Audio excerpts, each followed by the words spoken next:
মনে হলো কেউ যেন দরজার সামনে পায়চারি করছে। হঠাৎ সে হাঁটার শব্দ বন্ধ হয়ে গেল। এরপর একটা মৃদু ফিসফিসানি শব্দ এলো। কেউ যেন দরজার কাঠের খুব কাছে মুখ এনে কথা বলছে। রিনা স্পষ্ট শুনতে পেল না, কিন্তু শব্দটা ছিল খুবই অস্বাভাবিক, অনেকটা কান্নার মতো। রিনা দ্রুত ঘরের সব আলো জ্বালিয়ে দিল, হাতটা দরজার ছিটকিনিতে রাখলো। লকটা ঠিক আছে তো? ঠিক সেই মুহূর্তে বাইরে থেকে একটা তীক্ষ্ণ হিস হিস শব্দ এলো।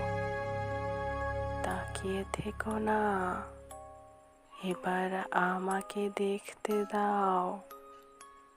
রিনা আতঙ্কে এক লাফ দিয়ে সরে এলো।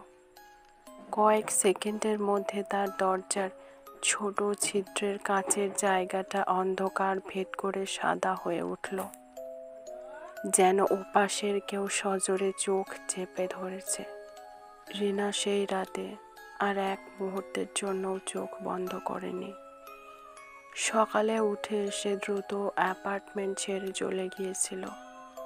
পরে সে জানতে পারে ওই ফ্ল্যাটে এক বৃদ্ধ মহিলা থাকতেন, যিনি রাতে প্রায় করিডোরে হাঁটতেন এবং মারা যাওয়ার আগে তার ঘরের দরজার ওপাশ থেকে শেষবারের মতো বাইরের জগৎটা দেখতে চেয়েছিলেন।